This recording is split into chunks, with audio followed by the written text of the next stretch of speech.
सो बच्चों हमारे पास एक रीजन है जिसमें मैग्नेटिक फील्ड है डायरेक्टेड डाउनवर्ड, और यहां पर हमने एक लूप रखा हुआ है and we are rotating this loop with angular velocity omega, जिसको हमने लिखा थीटा डिवाइडेड बाय टी। यहां से अगर मैं आप लोगों से पूछूंगा तो आप लिखोगे कि सर ये जो थीटा है इसको हम लिख देंगे ओमेगा टी, लिख सकते हैं कि नहीं एवरीवन? अब अगर आप यहां पर इसको रोटेट कर रहे हैं, देखो अभी इस सिचुएशन में अभी राइट नाउ अगर आप देखोगे तो magnetic field and area vector एक दूसरे से पैरेलल होंगे। थोड़ी देर बाद ये लूप क्या करेगा बेटा, रोटेट करेगा।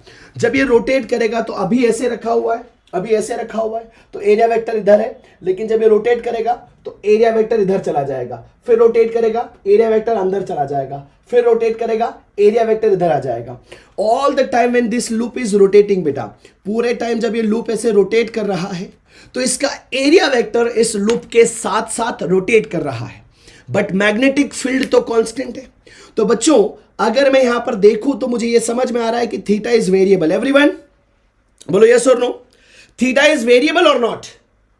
जल्दी से बताओ थम्स अप करके कि यस भैया, if this loop is start rotating like this, if this loop is start rotating like this in a uniform magnetic field का वैल्यू कांस्टेंट है, एरिया का वैल्यू कांस्टेंट है, लेकिन एरिया वेक्टर का direction बदल रहा है जिससे थीटा बदल रहा है। और आप लोगों को पढ़ाया गया था magnetic flux associated with any loop is B A cos of theta. मैं यहां पर इस थीटा को क्या लिखूंगा बेटा, कॉस ऑफ ओमेगा टी, ऐसा लिख सकता हूं कि नहीं? Very good.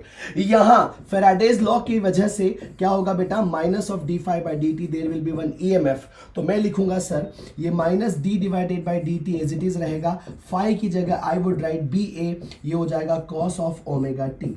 Cos omega t क्या होगा बच्चों, कॉस ओमेगा टी का डिफरेंशिएशन होगा minus sign of omega t, तो माइनस माइनस कैंसिल होगा, यहां पर बी कांस्टेंट ए कांस्टेंट, और ये हो जाएगा एक ओमेगा, इसका एडिशनल आ जाएगा सामने, ये हो जाएगा आपका sine omega T. Is that clear बच्चों? ये क्या आ रहा है, ये ईएमएफ की वैल्यू आ गई। किसकी वैल्यू आ गई बच्चों? ईएमएफ की वैल्यू आ गई। एवरीवन समझ में आ रही ना बात, ये किसकी वैल्यू है? ईएमएफ की वैल्यू है। अब अगर ये लूप है तो इस लूप का कुछ ना कुछ रेजिस्टेंस भी होगा, रेजिस्टेंस होगा तो यहां पर इंड्यूस्ड करंट को मैं क्या लिखूंगा, से ध्यान से देखिए, मैं लिखूंगा E डिवाइडेड बाय R, जहां पर हमने R को क्या कहना बच्चों, रेजिस्टेंस कहना। एवरीवन जहां पर हमने R को क्या कहना दोस्तों, रेजिस्टेंस कहना है। तो इस I इंड्यूस्ड को जब आपने लिखा तो आपने देखा B A omega divided by आपने लिखा बेटा R, और फिर आपने देखा कि सर यहां पर क्या है आपके पास, साइन ऑफ ओमेगा टी है। क्या है बच्चों, साइन ऑफ ओमेगा टी है। I can write this value like that, ये हो जाएगा आई नॉट, इसको मैं बोलूंगा मैक्सिमम करंट जिसको मैं आई नॉट से लिख रहा हूं, और ये हो जाएगा बच्चों आपका साइन ऑफ ओमेगा टी। ये क्या हो जाएगा दोस्तों, साइन ऑफ ओमेगा टी। हम सभी लोग साइन कर्व से भली भांति परिचित हैं, हम जानते हैं कि साइन कर्व कैसे वेरी करता है। आप जानते हो ना साइन कर्व कैसे वेरी करता है बच्चों? What is EMF? Very good, बहुत बढ़िया। तो बेटा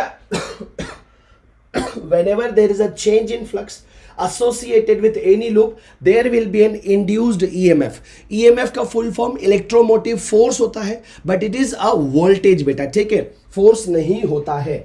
साइन कर्व की अगर हम बात करें, टाइम अगर जीरो है तो ये आपकी वैल्यू जीरो होगी, फिर मैक्सिमम होगी, और फिर इस तरह से साइन कर्व वेरी करता है। बोलो यस और नो एवरीवन, साइन कर्व ऐसे ही वेरी करता है ना।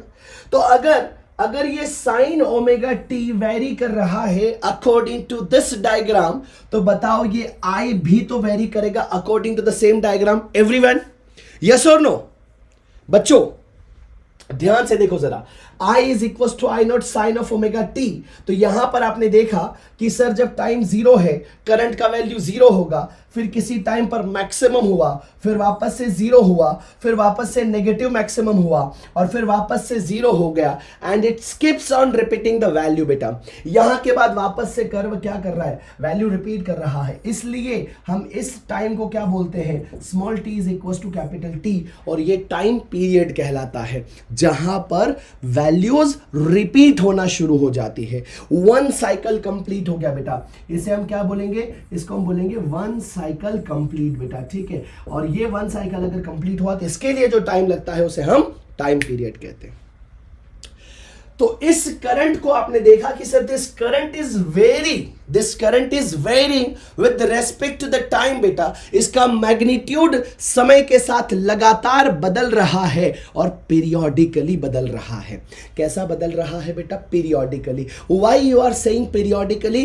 पीरियोडिकली कह देने से ये साबित हो जाता है कि हर एक टाइम के बाद ये अपनी वैल्यूज को रिपीट करेगा बेटा। तो ऑल्टरनेटिंग करंट और ऑल्टरनेटिंग वोल्टेज या कोई भी चीज ऑल्टरनेटिंग अगर है तो हम उसे क्या कहेंगे बेटा?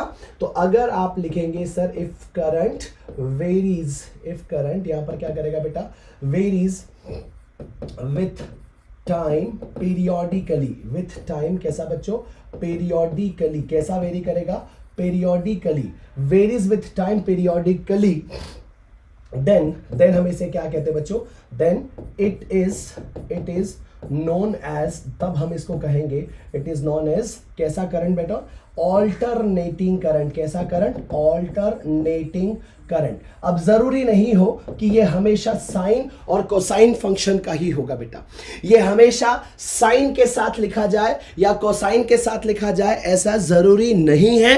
अलग अलग तरह के ऑल्टरनेटिंग करंट के वेरिएशंस आपको देखने को मिल सकते हैं। स्क्वायर वेव फंक्शन हो सकता है, ट्रायंगुलर वेव फंक्शन हो सकता है, साइन वेव फंक्शन हो सकता है, कोसाइन वेव फंक्शन हो सकता है। ठीक है, तो सबसे पहले आप लोगों को यह समझ आया कि ऑल्टरनेटिंग का मतलब क्या है। Everyone, each one of you जल्दी से मुझे बताइए। सबसे पहले मैंने आपको यह समझाने की कोशिश करी है इस ऑल्टरनेटिव वर्ड का मतलब क्या है। इस ऑल्टरनेटिव वर्ड का मतलब क्या है? आ रही है बात समझ में? वेरी गुड बेटा। तो आई वेरीज विथ टाइम पीरियोडिकली, ये बहुत इंपॉर्टेंट है। कैसे वेरी करेगा? Periodically. After certain interval of time वो वापस से अपनी वैल्यूज को रिपीट करेगा और इसीलिए हम उसे क्या कहते हैं बेटा? यहां पर पीरियोडिकली कहते हैं। ये बात समझ में आ रही है? ये जो यहां पर टाइम है, इस टाइम टी को हम क्या बोलेंगे? इसको हम बोलेंगे भाई एक सर्कल कंप्लीट करने में, एक सर्कल कंप्लीट करने में कितना एंगल घूमोगे? तो 2 पाई रेडियन। कितनी वेलोसिटी से? ओमेगा एंगुलर वेलोसिटी से। तो यहां पर जो आपका एंगुलर वेलोसिटी ओमेगा है उसको हम 2 पाई बाई टी लिख सकते हैं या T is equal to 2 pi by omega लिख सकते हैं। तो आइए जरा और समझाते चीजों में। तो ऑल्टरनेटिंग करंट आप लोगों को समझ में आ गया, ईच वन ऑफ यू?